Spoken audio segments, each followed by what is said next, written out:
Selamat malam. Kemarin saya tidak sengaja menemukan sebuah kalung yang memiliki liontin berbentuk huruf MK di taman. Siapa tahu kalung ini adalah kalung yang Anda cari. Foto. Rahel sudah mengirim pesan dan juga foto kalung kepada nomor yang tertera di papan pengumuman itu. Padahal sudah 1 jam Rahel mengirim pesan tersebut, tapi sama sekali tidak ada jawaban. Rahel berpikir mungkin saja pemilik kalung itu lagi sibuk atau sudah tidur, sehingga belum membaca pesan darinya. Rahel melirik ke arah jam yang bertengger di dinding. Waktu telah menunjukkan jam 10 malam. Rahel memandangi suasana di sekitar rumahnya. Entah mengapa dia menjadi sangat merindukan kedua orang tuanya. Ibunya meninggal ketika Rahel masih kecil, sedangkan ayahnya meninggal karena kecelakaan pada 2 tahun yang lalu. Flashback on. 2 tahun yang lalu, Rahel sedang menunggu kedatangan ayahnya. Sampai Rahel terus berjalan mondar-mandir di depan teras rumah. Terlihat wajahnya nampak berseri-seri. Ayah masih berada di jalan. Ayah pasti akan segera sampai ke rumah, karena ayah tidak ingin terlambat memberikan kado ulang tahun untukmu. Itulah kata-kata terakhir yang diucapkan sang ayah pada malam hari itu. Ayahnya Rahel bekerja sebagai kuli bangunan, sehingga terkadang kalau ada proyek di luar kota, ayahnya tidak bisa pulang setiap hari. Karena itulah Rahel saat ini sedang berjalan mondar-mandir di teras rumah, karena dia sudah tidak sabar ingin segera bertemu dengan ayahnya. Sangat merindukan sang ayah. Sudah 1 bulan mereka tidak bertemu, karena ayahnya harus bekerja di luar kota. Sedari kecil, ayahnya memang selalu mengajarkan Rahel untuk hidup mandiri. Tidak ketergantungan kepada orang lain, agar Rahel tumbuh menjadi seorang gadis yang kuat. Dert, dert, dert. Ponsel Rahel bergetar. Gadis itu tersenyum lebar. Dia pikir dia mendapatkan panggilan telepon dari ayahnya.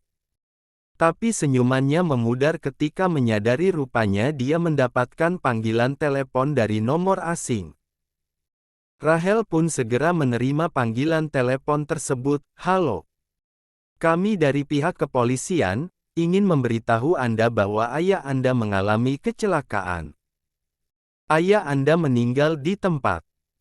Saat ini ayah Anda berada di kamar jenazah di Rumah Sakit Permata Medika. Rahel nampak mematung ketika mendengar kabar tersebut. Ponselnya tiba-tiba sangat terasa berat di dalam genggamannya. Sungguh batinnya sangat merasakan hancur. Air matanya mengalir deras, dia tidak bisa menghentikannya. Kemudian Rahel segera berlari. Dia harus pergi ke rumah sakit tempat ayahnya berada.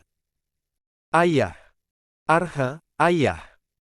Gadis kecil itu menangis sejadi-jadinya sambil memeluk tubuh sang ayah yang sudah tidak bernyawa lagi. Kondisi tubuh ayah sangat mengenaskan. Hati Rahel semakin terluka ketika melihat bingkisan kado yang diberikan oleh seorang polisi kepadanya. Bingkisan kado tersebut terlihat berantakan bahkan banyak noda darah. Ayahnya Rahel sengaja mengumpulkan uang, karena ingin membeli kado untuk putrinya. Yaitu sebuah gelang yang sangat cantik. Sampai kini Rahel masih selalu memakai gelang tersebut. Walaupun dia hidup kesulitan, dia tidak akan pernah menjual gelang pemberian dari ayahnya. Ayahnya Rahel adalah korban tabrak lari.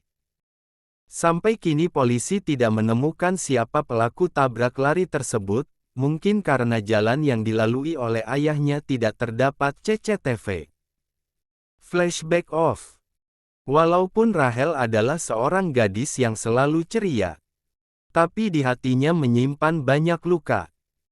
Mungkin karena dia merasa tidak adil, orang yang sudah menyebabkan ayahnya meninggal masih berkeliaran bebas. Semenjak ayahnya meninggal, Rahel hidup sebatang kara. Dia harus menjalani kerasnya kehidupan, untuk mencukupi kebutuhannya sehari-hari. Seharusnya di usia seperti itu, sedang menikmati masa-masa remajanya yang indah. Tapi tidak dengan Rachel, gadis itu harus berjuang setiap hari untuk mencari sesuap nasi. Elsa sangat dibuat kesal oleh kekasihnya. Padahal sudah 1 minggu Elsa dan Maxime tidak bertemu, bukannya mereka bermesraan untuk melampiaskan rasa rindu. Tapi Maxime malah bercerita dengan panjang lebar tentang seorang gadis yang masih bocah. Pokoknya dia sangat membuat aku kesal. Setiap hari dia selalu membuat aku naik darah dan membuat kepalaku pusing. Tapi nenekku malah menyuruh aku untuk membujuknya bekerja lagi di perusahaan.